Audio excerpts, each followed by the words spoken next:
Hey everyone, I've noticed that many of you are enjoying the videos, but most of you haven't subscribed yet. We're super close to hitting 1,000 subscribers, and your support could help us reach that milestone. If you're enjoying the content, please hit that subscribe button and give this video a like. It really makes a huge difference and helps us keep creating more awesome content. Thank you so much for watching and supporting. I still remember the day Rachel left.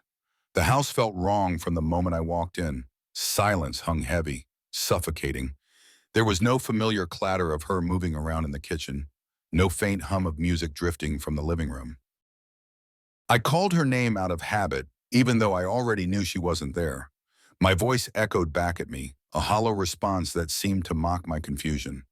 I tried to tell myself that she had simply gone out, but as I moved deeper into the house, the truth became undeniable. Her coat was gone from the hallway hook. Her shoes, the ones she wore every day, were missing from the rack. I rushed upstairs, heart pounding. The bedroom closet doors swung open like gaping mouths. Whole sections were empty. Dresses, sweaters, jeans, all vanished. I stood in the center of the room staring at the empty hangers as if they held some hidden answer. But they didn't. They only confirmed what I didn't want to accept. Rachel hadn't just left for a walk or a quick errand.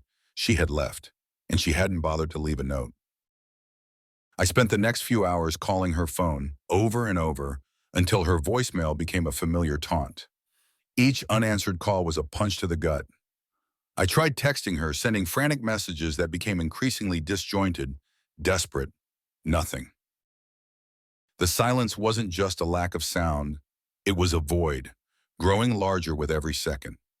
The days that followed blurred together. I reached out to everyone who might know something, anything about where she'd gone, her friends, her family. They all claimed ignorance. Polite apologies and vague reassurances that she'd probably come back soon, but I saw it in their eyes, heard it in their voices. No one expected her to come back. They knew something I didn't, and it made my skin crawl. I went through the motions of work, pretending everything was fine. My colleagues asked about her absence, and I gave them the same noncommittal answers. She's visiting family, I'd say, or just a short trip to clear her head. Each lie tasted bitter, but I couldn't let them see how lost I was, how much I was spiraling. Every night, I combed through our home for some clue that might explain why she left. In her drawers, I found only empty spaces where once there had been stacks of folded clothes. The bathroom shelves, once cluttered with her skincare products, were barren. I tore through her desk, rifling through papers, bills, notes, receipts, but found nothing out of the ordinary. No sign of another man, no hidden letters or secret plans. Just a chilling absence that made my chest tighten with dread. The longer she was gone, the more my memories of her twisted. I replayed every interaction, every conversation, with relentless scrutiny. Had there been signs I'd missed? Moments when her smile didn't quite reach her eyes, or when her laughter seemed forced? I remembered late-night calls she brushed off as work stuff, sudden changes in mood she blamed on stress. Was there someone else all along? The questions multiplied, each one cutting deeper than the last. Then one evening, I had a conversation with Jack, a mutual friend. We hadn't talked much since Rachel left, but he'd reached out, concerned. Over a few drinks, he hesitated before saying, "There were times, I don't know, she seemed off, almost like she was hiding something. I thought it was just a rough patch, but..." He trailed off, watching me carefully.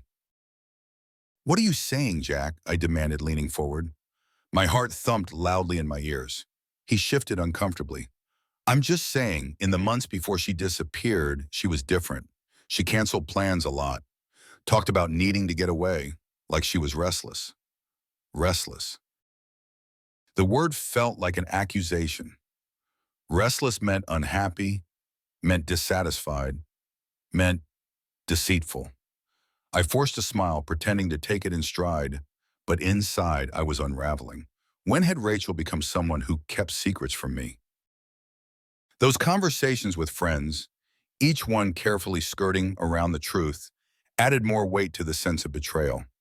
Our marriage had been crumbling right under my nose, and I'd been too blind to see it. They knew it too. Their sympathetic looks were like daggers. I buried myself in work, trying to keep the pieces of my life from shattering completely. But the cracks were there no matter how hard I tried to ignore them. Colleagues started to ask less about Rachel's absence, sensing the pain it caused. Instead, they tiptoed around me, treating me like a bomb that could go off any second. It only deepened my isolation. Months went by. The emptiness Rachel left behind became a constant ache. I'd come home to the same lifeless rooms, the same mocking quiet. But then, out of nowhere, she returned. She showed up at the house as if nothing had happened. No apology, no explanation. And she wasn't alone. She was holding a baby. "This is your son, Mark," she said flatly, thrusting the infant into my arms. My mind blanked, my mouth opened and closed, words failing me. "What? Rachel, what the hell are you talking about?" My voice sounded strange to my own ears, strained, panicked. "I can't stay," she murmured, not meeting my gaze. "But he's your responsibility now." I have to go." Her eyes darted around, her fingers twitching restlessly, as if she were waiting for something, someone. Before I could process what was happening, she turned and walked away. Just like that. She walked out the door and into the night, leaving me standing there with a crying baby that wasn't mine. It took me a few minutes to recover from the shock. When I finally rushed outside, she was already gone. Only the distant sound of a car engine fading into the distance told me she'd ever been there at all. I looked down at the baby. "My son," she'd said. But that was impossible. We'd never discussed having kids. She'd never even hinted at wanting a child. The questions roared to life again, louder than ever. I called the police, but they were as bewildered as I was. Rachel was gone, disappeared again, like a ghost. And I was left holding a baby I knew couldn't be mine. The resemblance wasn't there. He had none of my features, none of Rachel's. Yet she'd left him with me, claiming he was my son. Confusion gave way to anger. There was no way I was taking Rachel at her word. I'd been blindsided once. It wasn't happening again. The very next day, I contacted a DNA testing service. Swabs, signatures, and a fee later, the test was in progress. A week's wait felt like an eternity. Each day, I stared at the baby with a mix of guilt, fear, and suspicion. When the results finally arrived, they confirmed what I already knew deep down. The baby wasn't mine. The truth was now undeniable, no longer a lingering suspicion in the back of my mind. Rachel had lied, again. But this time it wasn't just about a disappearance or an affair. It was something far more sinister. She was using the baby as some sort of pawn. I didn't know why or how, but I'd find out. The police were notified and the investigation began. But it wasn't enough. Rachel's betrayal had transformed me. I wouldn't stop until I had answers, until I made her pay for what she'd done. I'd been left with a void before, but this time I'd fill it with cold, calculated revenge. After reporting Rachel's bizarre scheme to the police, I expected relief to wash over me, but it never came. Instead, I found myself drowning in a whirlpool of questions and doubts. Every memory of our life together twisted in on itself, warped and tainted. Had I been this blind, or had she been that good at hiding the truth? As the investigation crept forward at a snail's pace, I had nothing to do but think, and that was a dangerous game. The what-ifs and whys kept me up at night. What if there had been more signs? Why had she chosen me? I replayed every conversation, every detail, wondering if I'd missed something obvious. Guilt festered inside me, mixing with anger until they became indistinguishable. I couldn't escape the feeling that I'd been a fool from the start. I avoided my usual haunts and gatherings. Too many people knew Rachel, knew us. They would only ask questions I didn't want to answer. So I isolated myself, keeping company with silence and the nagging suspicion that there was more to this than the police would uncover. If I wanted the full story, I'd have to get it myself. But where to start? The baby she left behind was being cared for by Child Protective Services. I had no connection to him anymore. No claim, no responsibility. He was just a pawn Rachel had used, a tool she'd wielded in whatever twisted scheme she was running. I thought about him sometimes, though. Wondered what kind of future he'd have, whether he'd grow up knowing the chaos his mother had caused. My mind kept circling back to Rachel's return. She had seemed desperate, unhinged even. Something or someone was driving her actions. I remembered the way her hands had trembled when she'd handed me the baby. That hadn't been a performance. I knew Rachel too well. She'd been afraid. But of what? I needed to know more, so I did the only thing that made sense. I hired a private investigator. Martin Sandoval was a no-nonsense ex-cop with a bulldog-like tenacity. He didn't ask many questions, which I appreciated. I gave him everything I knew. Rachel's recent behavior before she left, her sudden reappearance, the baby, the day test results. And then I waited, days stretched into weeks. Sandoval worked in the shadows, his updates sporadic but thorough. Rachel, it turned out, wasn't just running a scam on me. She had a whole trail of victims, a web of deceit that extended far beyond what I could have imagined. She'd left a string of men, each conned, each convinced that the child she placed in their arms was theirs, each one abandoned as soon as doubt crept in or the money ran dry. She's got a method, Sandoval told me over the phone one afternoon. I've tracked at least 5 other cases like yours. Different states, different names, but it's her. Always the same MO, claiming the guy's the father, getting money for expenses, then disappearing. Hearing it laid out like that hit me like a punch to the gut. 5 other men, maybe more, duped into thinking they were fathers. The depth of Rachel's deception left me reeling. How much had she stolen? How long had she been doing this? And get this, Sandoval continued, it's not just about the money. It's like she's trying to break these guys down, emotionally cripple them. In a few cases, she left right before some of them lost jobs or got into trouble. She didn't just vanish. She set them up to fail. That revelation froze me. It wasn't just about greed or manipulation. It was vindictive, personal, and suddenly I had to know, why? Why go to such lengths to hurt people who were nothing to her? Can you dig deeper, I asked, my voice steady despite the rage simmering beneath the surface. Find out who she really is? Already on it, Sandoval replied, and I could almost hear the satisfaction in his voice. But it'll take time. She's good at covering her tracks. This isn't some amateur pulling a con for quick cash. She's thought it all out. For the first time, I felt like I was fighting back. Rachel had turned my life upside down, but now I was the one uncovering her secrets. And that power shift, it felt good. Even as it twisted me into someone I barely recognized. The results of Sandoval's investigation were staggering. Rachel wasn't her real name. The woman I'd thought I knew for years was a phantom, a facade built on lies and deceit. She had at least 3 different identities, each one meticulously crafted. I wasn't just dealing with a liar. I was dealing with a professional. But then Sandoval's update stopped. 2 days went by, then 4, and no word from him. My calls went unanswered. Worry churned in my gut. What if something had happened to him? What if Rachel, or whoever she was, had found out we were on to her? On the 5th day, I received a cryptic email from Sandoval. No subject line, no greeting. Just a link to a secure folder and a single line. This is as far as I go. Be careful. My hands shook as I opened the folder. Inside were documents, photos, recordings, everything Rachel had tried to keep hidden. Birth certificates under different names, passports with various identities, bank records showing thousands of dollars funneled through shell accounts. There were photos too, grainy shots of Rachel, or rather the woman I knew as Rachel, with different men. Each one looked besotted, clueless, just like I'd been. But one detail stood out, a name she'd used repeatedly in the past few years, Alyssa Monroe. It was a start at least, a thread to pull.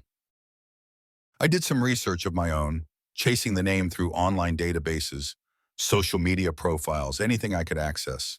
The pieces slowly fell into place. Alyssa Monroe was linked to a series of small-time fraud cases, nothing major, but enough to hint at a pattern. And in every case, just like Sandoval had said, she disappeared right when the damage to her victims was at its peak.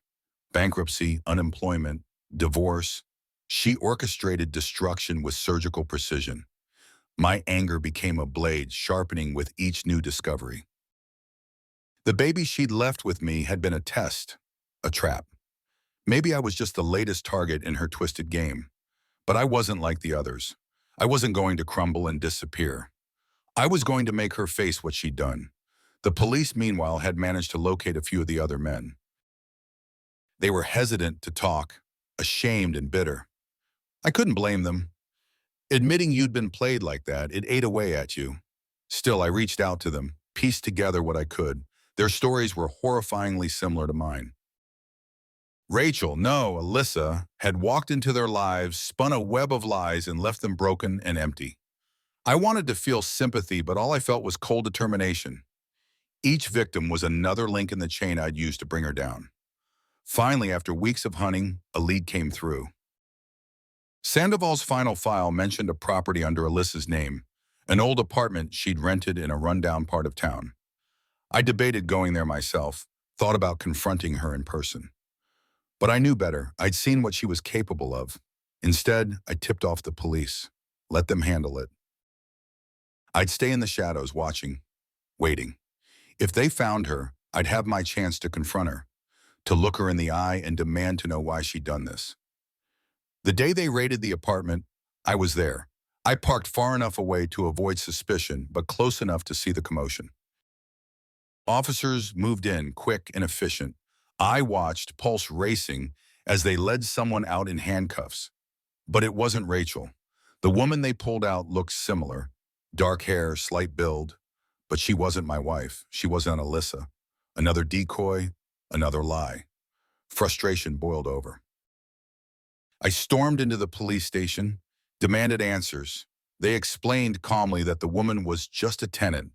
She'd rented the place from someone named Alyssa Monroe months ago. The trail had gone cold. It felt like Rachel, or Alyssa, or whatever her name really was slipping through my fingers again. But I couldn't let that happen. Not now. Not after everything I'd discovered. Back at home, I stared at the empty house, a reminder of everything she'd taken from me. I thought about the baby, about the men she'd destroyed. She wasn't getting away this time. No more running. I'd find her no matter what it took. And when I did, she'd finally face the consequences of the life she'd built on deceit. The police had their limits, but I didn't. Rachel had started this game, but I was the one who'd finish it. The night I decided to take matters into my own hands, I sat alone in the dark, every nerve wired with a grim resolve. Rachel, or Alyssa, or whatever name she was using now, was a professional manipulator. But so was I, in my own way. My career had been built on navigating treacherous deals, finding loopholes, and playing the long game. I could bring down this house of cards she'd built, but it needed more than just brute force. I had to draw her out, play on her weaknesses until she was so vulnerable, so exposed that she had nowhere left to hide. Revenge, I realized, wasn't just about making her pay. It was about control, about turning the tables and making her the one who couldn't sleep at night, who second-guessed every decision. For the first time since her disappearance, I felt a strange sense of clarity. I knew exactly what I had to do. The first step was to get her attention. I needed Rachel to think I'd moved on, no longer the broken man she left, but someone thriving in her absence. So I crafted a lie. I began dropping hints online, cryptic posts about new ventures, luxury purchases, investments that were finally paying off. Photos of expensive dinners at high-end restaurants, invitations to exclusive social gatherings. I knew she'd see it. Rachel had always been meticulous in keeping tabs on her targets. Money was her addiction, her Achilles' heel. She'd want to know if I'd hit it big, if there was something she could sink her claws into. Sure enough, it worked. 3 weeks into my little charade, I got a text from an unknown number. The message was simple. Can we talk? I need to explain everything.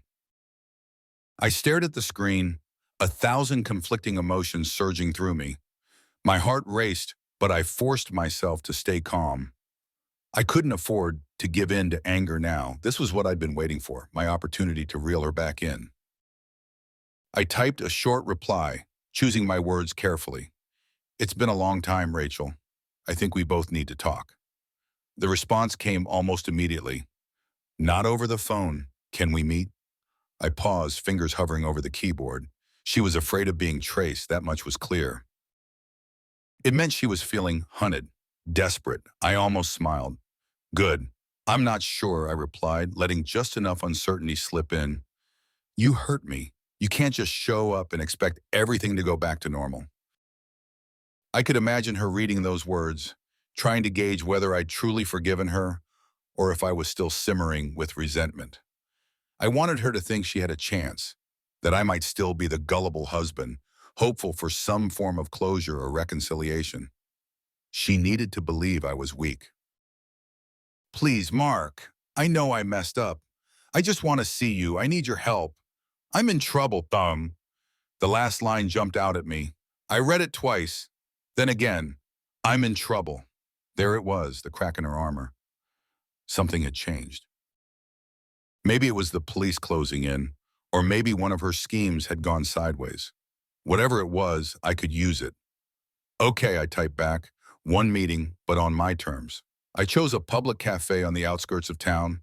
It was neutral ground, no chance of her trying to pull something unexpected. I arrived early, positioning myself at a corner table where I could watch both entrances. I had a few recordings set up, just in case. If Rachel tried anything, I'd have evidence. This wasn't just about revenge anymore. It was about being smart, staying 2 steps ahead. When she walked in, I almost didn't recognize her. She looked thinner, paler. Her hair, usually glossy and styled, hung limp around her face. There were dark circles under her eyes, a haunted look that hadn't been there before. Whatever game she'd been playing, it was taking a toll. Mark, she whispered as she slid into the seat across from me. Her voice was strained, as if speaking cost her more than she could afford. Rachel, I said evenly, keeping my expression blank. Let her think I was indifferent, unmoved by her presence. Or is it Alyssa now? Her eyes widened, but she quickly schooled her features. I guess you've been doing some digging. You could say that. I leaned back, studying her. You disappeared on me, Rachel. Left me with a baby that wasn't mine. You've been running this scam, conning men across the country, and now you want my help? I didn't have a choice, she said softly. Her hands fidgeted on the table, fingers twisting together. I know what you must think of me, but you don't understand. Things have changed. There are people after me, dangerous people. I need money, fast, or they'll— What? I cut her off. Kill you? You think I care? My voice was cold, devoid of emotion. You destroyed lives, Rachel, not just mine. I'm supposed to feel sympathy because you've bitten off more than you can chew? Tears welled up in her eyes. She looked away, swallowing hard. I know I deserve that, but please, Mark. I'm begging you, I need your help. If you just— What do you need? I interrupted again, giving her no leeway to spin her tale. Money? Yes. She met my gaze, desperation naked in her eyes. You have some now, right? I saw your posts. You're doing well. Please, just lend me enough to get out of here. I'll disappear for good. You'll never have to see me again.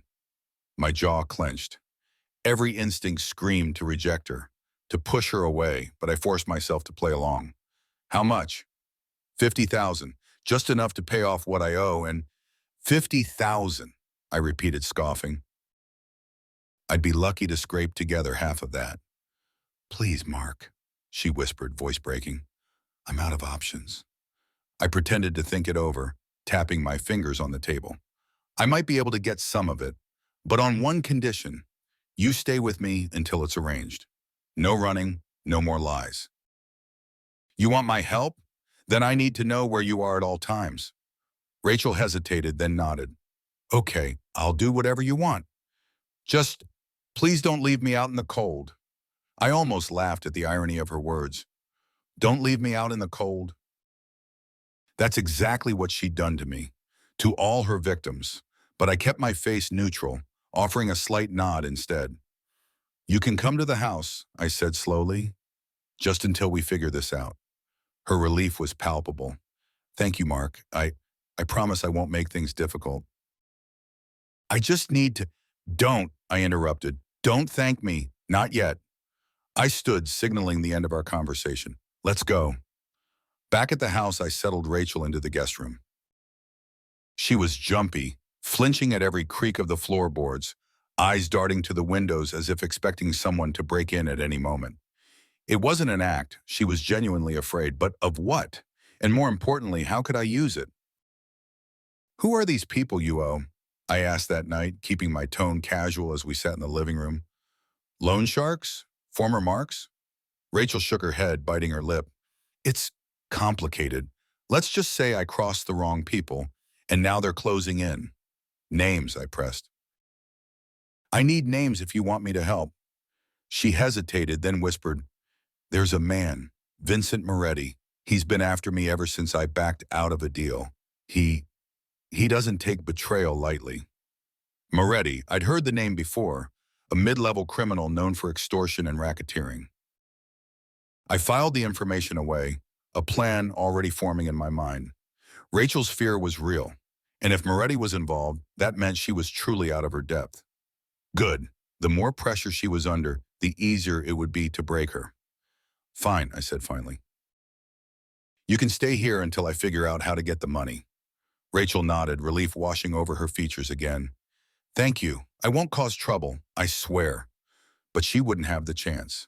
This was just the beginning. I'd keep her close, play the concerned husband, make her believe I was willing to help. But every moment she stayed, I'd be unraveling her from the inside out, twisting the screws until she cracked. I glanced at her one last time before heading upstairs. Get some rest, Rachel. You'll need it. Because once this game was in full swing, there'd be no rest for either of us. Not until I tore apart every lie she'd ever told and left her exposed, just as she'd done to me. The days that followed were a study in psychological warfare. I didn't need to keep Rachel physically captive. Her paranoia and desperation did most of the work for me. I subtly fed into her fears, dropping hints about mysterious cars parked outside or calls I missed from unknown numbers. Each time she'd stiffen, her eyes darting to the windows like a hunted animal. The more agitated she became, the more control I gained. What if they find me here? She asked one night, her voice a strained whisper.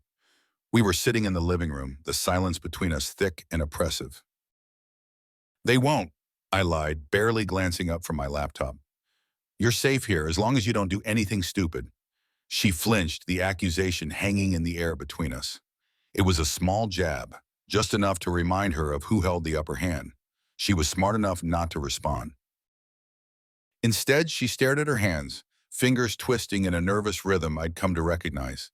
It was only a matter of time before she unraveled completely. Rachel, or Alyssa, as I'd begun to think of her in my mind, had been living in a state of constant anxiety. I kept her isolated, limiting her access to the outside world. I controlled the internet, filtered calls, even intercepted her attempts to text or email, always giving her plausible excuses. The Wi-Fi's spotty, I'd say when she tried to contact someone. Or, the connection's bad tonight. Each minor frustration chipped away at her composure, pushing her further into a spiral of dependency and confusion. But it wasn't just about cutting her off. I needed to destabilize her completely, break down whatever semblance of strength she had left. That meant manipulating her reality, making her question her own sanity. Did you hear that? I'd ask in the middle of the night, pretending to wake up suddenly. Rachel would jerk awake beside me, wide-eyed. What? Thought I heard something outside, I'd murmur, rubbing my eyes. Probably just the wind. But by then she was already out of bed, peering through the curtains, her body tense with fear. I'd watch her silently, my heart cold and steady. This was the woman who had once held so much power over me, the one who'd torn my life apart without a second thought. Now she was reduced to a skittish wreck, doubting every sound, every shadow. Sometimes I almost felt pity. Almost. One morning I took it a step further. I left a burner phone, one she didn't know I had, on the kitchen counter. When she spotted it, I made sure to look surprised, then worried. That's not mine, I said, feigning concern. Rachel's face paled. Whose is it then? Could be Moretti's men trying to track you. I injected just the right amount of tension into my voice. They've done it before, planting bugs, leaving devices. We need to be careful. She grabbed the phone, staring at it like it might explode. We have to get rid of it, she whispered, her voice trembling. I took it from her gently, placing it in a drawer. I'll take care of it. Don't worry. They won't find us here. Rachel nodded, but I could see the fear festering in her eyes. I'd given her a new enemy, an invisible threat she couldn't fight or escape from. The more she believed they were out there, the more she clung to me, the only person who seemed to understand. The next phase of my plan required a different approach. I needed Rachel to believe I was still invested in her, still willing to protect her. So I became the attentive husband again, offering comfort and sympathy. I played the part of the loving partner, the one who'd put everything behind us to help her start anew. It was harder than I'd expected. Old emotions surfaced at the worst times: anger, bitterness, even a twisted kind of nostalgia. There were moments when I almost believed my own act, when the lines between deception and truth blurred. I had to remind myself what she was, who she was. One evening, she broke down completely. I found her huddled in the guest room, sobbing uncontrollably. She didn't notice me at first, lost in whatever dark thoughts were tearing her apart. Rachel, I said softly, kneeling beside her. What's wrong? I can't do this anymore, she choked out, her voice ragged. I can't keep running. I'm so tired, Mark. I don't know what to do. I stayed silent, letting her spill every ounce of pain and regret she'd bottled up. She talked about her childhood, about the people she'd hurt, the mistakes that had led her down this path. I listened, nodding occasionally, but never offering absolution. This was part of the process, letting her expose herself, making her believe she could still earn my forgiveness. What happened to you, Rachel? I asked quietly when she finally ran out of words. She looked up at me, her face streaked with tears. I used to be a good person, she whispered. I never meant for any of this to happen. I got in too deep. Too deep with what? I pressed. With Moretti? Rachel nodded, her expression miserable. It started with a few favors, passing on information, setting people up. He paid well and I needed the money. But then it escalated. He started asking for more dangerous things. I tried to back out, but he wouldn't let me. He owns me now, Mark. He'll never let me go. The revelation hit me like a fist to the gut. I'd suspected Moretti's involvement, but hearing it confirmed made everything sharper, more immediate. This wasn't just a con gone wrong. Rachel was in over her head with a man who'd kill her without a second thought if she stepped out of line. And suddenly I understood. She wasn't running from me or the police or her other victims. She was running from Moretti.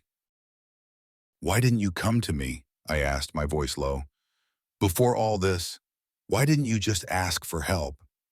I thought I could handle it, she whispered, her gaze dropping. I didn't want you to see what I'd become. There it was, the raw, ugly truth, the one thing she'd never admit before. Rachel, so proud, so self-assured, had been brought to her knees by her own greed and desperation. She was a pawn now, just like the men she'd conned, only this time the game was far more dangerous. Maybe we can fix this, I said slowly, keeping my tone careful. Maybe, if we work together, we can get you out of this mess. Her head snapped up, hope flickering in her eyes. You'd help me? I nodded, forcing a smile. I can't let you get hurt, Rachel. Not like this, but we need to be smart. If Moretti's involved, we have to play it right. She leaned forward, clutching my hand. Thank you, Mark. I don't deserve it. But thank you. I let her hold on, feeling the shift in power between us. She was mine now, fully dependent on whatever scraps of protection I offered. It was almost too easy. The next few days, I set the final pieces in motion. I made calls to old contacts, people who knew Moretti's operations, who could leak information in the right places. I left false trails for Rachel to follow, convincing her that we were building a case against Moretti, gathering evidence to take him down. I even arranged a meeting with a lawyer, an old friend of mine willing to play the role, who outlined a fictitious legal strategy. Rachel clung to every word, desperate for a way out, but each step only tightened the noose around her neck. The more she believed in the plan, the more she shared with me names, locations, details I hadn't even asked for. She laid her entire life bare, exposing every crack, every weakness. "Are you sure this will work?" she asked me one night, her voice thin with fear. "What if Moretti finds out what we're doing?" "He won't," I assured her. "Not if we stick to the plan." But there was no plan, at least not the one she thought. I wasn't going after Moretti. That wasn't my battle to fight. No, my goal was simpler. I needed her to trust me completely, to let down every guard she had left. And when she did, when she was finally at her most vulnerable, I'd reveal the truth. I'd make her see the depth of her own destruction, the lives she'd ruined, the people she'd betrayed. I'd strip her of every illusion, every defense, until there was nothing left but the hollow shell of who she used to be. I watched her sleep that night, her breathing uneven, her face still drawn with tension even in slumber. The old Rachel, the woman who'd torn me apart, was gone. In her place was someone weak, shattered, pathetic. But it wasn't enough, not yet. She had to suffer more, had to face the pain she'd inflicted on others. Only then would I let her go, knowing she'd never be whole again. "Soon," I whispered softly, my gaze hard and unrelenting. "Soon you'll understand everything." Rachel shifted, murmuring something incoherent, but didn't wake. I turned away, leaving her to the darkness she'd created. The final stage was set. Now all that remained was the endgame. The location I chose was perfect, an abandoned farmhouse miles away from the nearest town. Isolated, decrepit, a place that reeked of neglect and disrepair. The only witnesses here would be the rotting wood and the weeds growing through the cracks in the foundation. Rachel arrived at dusk, her car a black silhouette against the dying light. I watched from a distance as she stepped out, glancing around nervously. She'd been on edge since I told her we were meeting a contact who could help expose Moretti, someone who needed to see her in person to verify her story. Rachel's fear was palpable. I could see it in the way she hesitated before crossing the threshold of the farmhouse, in the way her gaze darted to the shadows. "Mark?" she called out, voice thin, almost childlike. "Are you here?" I stepped forward slowly, letting the wooden floorboards creak beneath my boots. "I'm here, Rachel." She exhaled a shaky breath, relief flooding her expression as she turned to face me. "Thank God." For a second, I thought, "There's no one else coming," I interrupted, my voice low and steady. "It's just you and me." Rachel blinked, confusion flickering across her face. "But you said—" I lied. The word hung between us, sharp and cold. I watched as understanding dawned in her eyes, the slight widening of her pupils, the way her body stiffened. She took a step back, her foot catching on the uneven floorboards. "Mark, what is this?" I smiled, a slow, deliberate smile that felt foreign on my lips. "This, Rachel, is where everything comes to an end. Your lies, your games, all of it." She shook her head, hands trembling as she raised them defensively. "No, this isn't what you think." Stop!" The single word cracked through the air like a whip. Rachel flinched, her mouth snapping shut.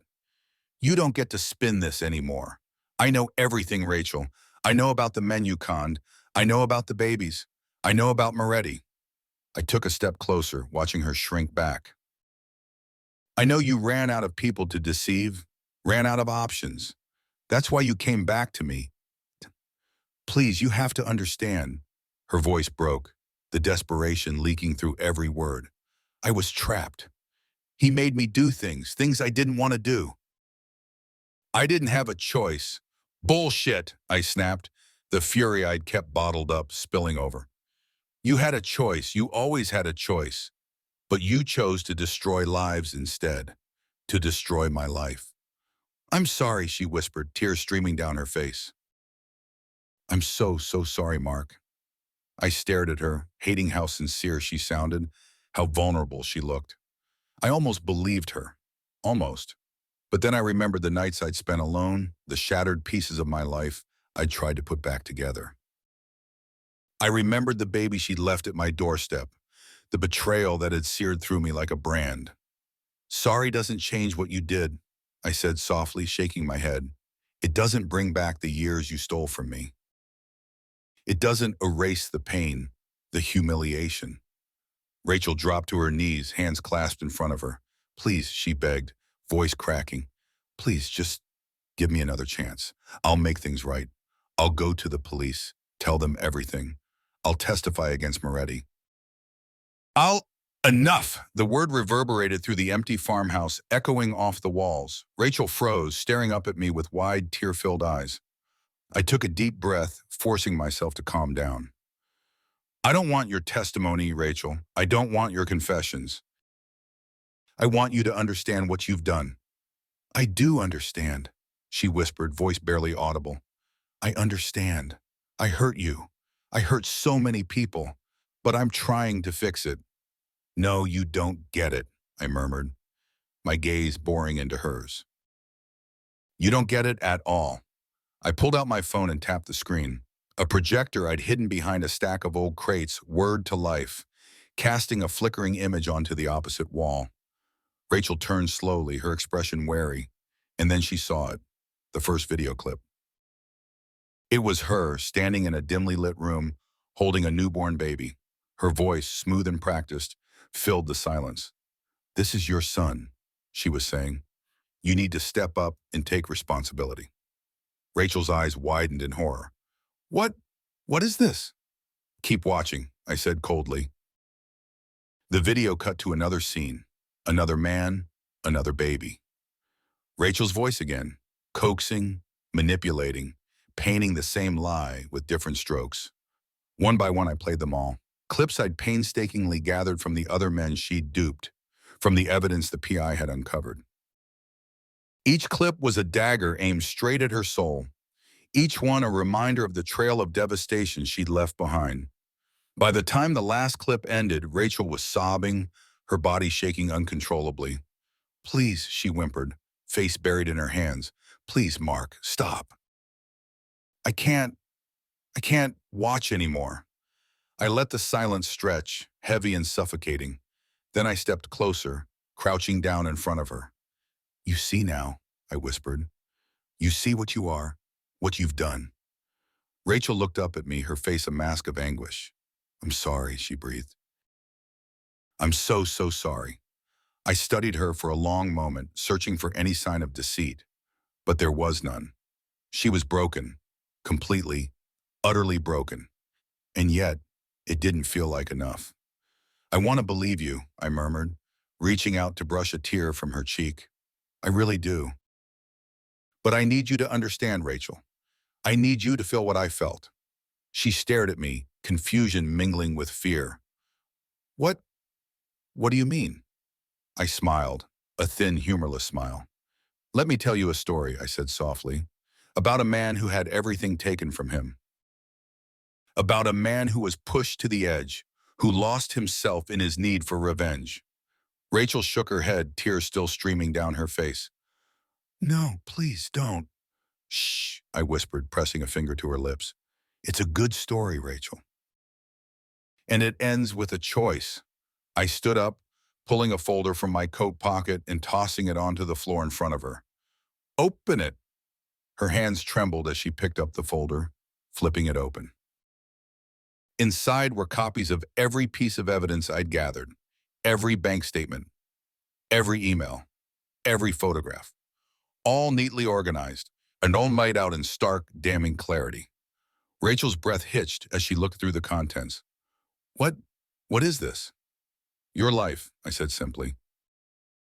Every lie, every con, every betrayal, all of it, documented and ready to be handed over to the police.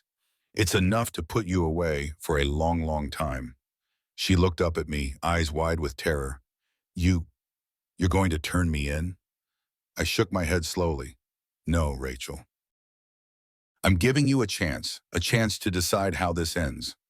I pulled out my phone, holding it up so she could see the screen. One call from me, and every piece of evidence goes to the authorities. They'll arrest you, prosecute you. You'll spend the rest of your life behind bars. Rachel's face drained of color. No, please, Or, I continued, cutting her off, you take what little you have left and disappear. Go somewhere far away, start over.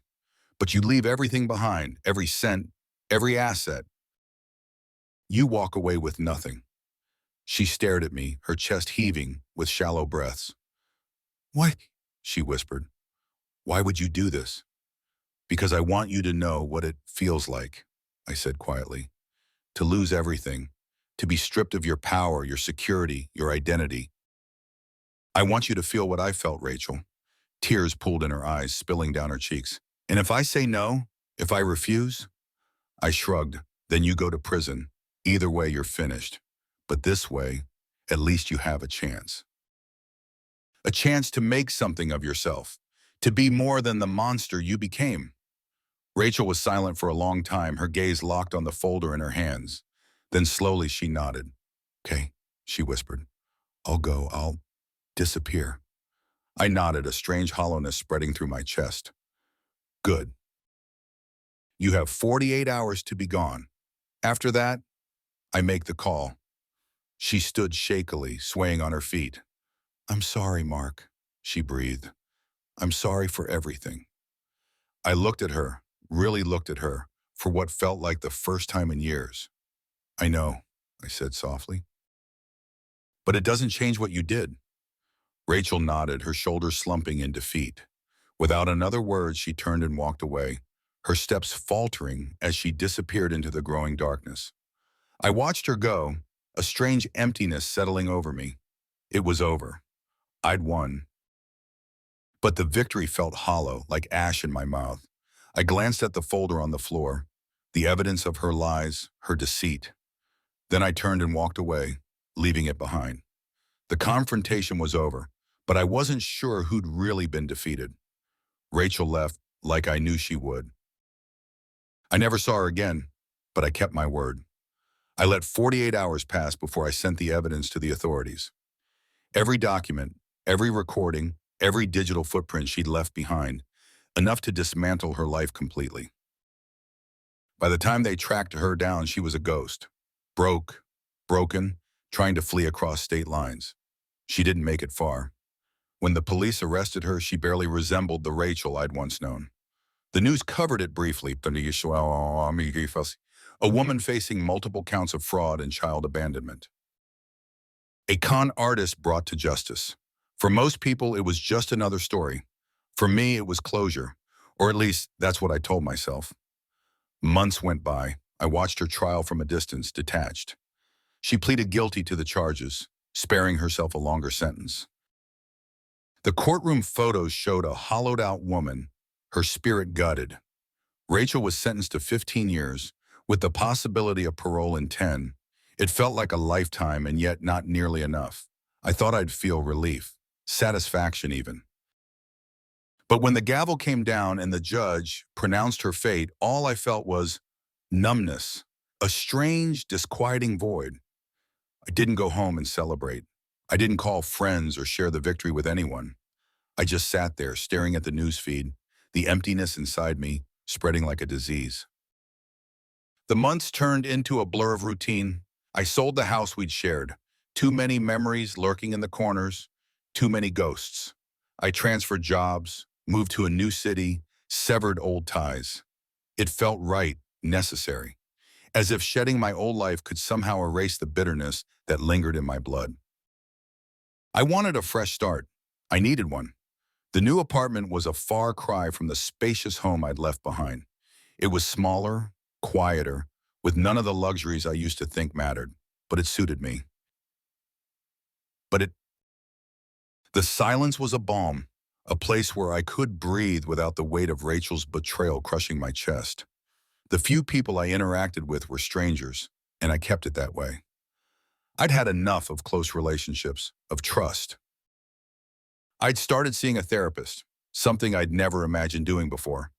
It had been a passing suggestion from a colleague, someone who knew just enough to understand I was going through something, but not enough to pry further. The therapist, Dirt. White was a middle-aged woman with a calm, unassuming demeanor. She didn't push, didn't probe, she just listened, offering gentle nudges when I faltered. At first, I found myself resisting. The sessions felt like a waste of time, a dredging up of things better left buried. But slowly, bit by bit, I began to unravel, to speak, to confront the tangled mess of anger, guilt, and pain that had festered inside me. She deserved it, I said one afternoon, my voice low and tight. She ruined lives. I wanted her to feel what she did to me, to everyone, Doctor. White nodded, her gaze steady. It's natural to want justice, Mark. But do you think you found what you were looking for? I opened my mouth to respond, but no words came. Did I find what I was looking for? I thought about Rachel's tear-streaked face, the way her shoulders had slumped in defeat. I thought about her hollow eyes as they led her away in handcuffs. No, I said finally, my voice a whisper. It didn't change anything. Revenge rarely does, Dr. White murmured. It can offer temporary relief, but it often leaves us feeling emptier than before. Emptier. The word resonated, a dark echo in the hollow space where my heart used to be. Rachel was gone, her presence erased from my life, but she'd left something behind. A scar, a wound that wouldn't heal. No matter how far I ran, how much I tried to rebuild, the emptiness remained. What do I do now? I asked quietly, staring at the floor. How do I move on? Dr. White leaned forward slightly, her expression gentle. You start by forgiving yourself, Mark. You let go of the anger, the need for control. You accept that what happened, what she did, doesn't define who you are. Forgive myself. The concept felt alien, almost impossible. I'd been so focused on Rachel, on making her pay, that I'd never considered the cost to myself. What had I become in the process?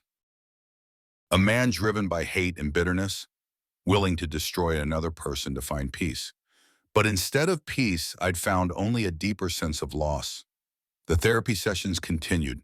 Slowly, I began to let go of the anger. I stopped fixating on Rachel, on the lies and the betrayal. I stopped viewing myself as a victim or a conqueror.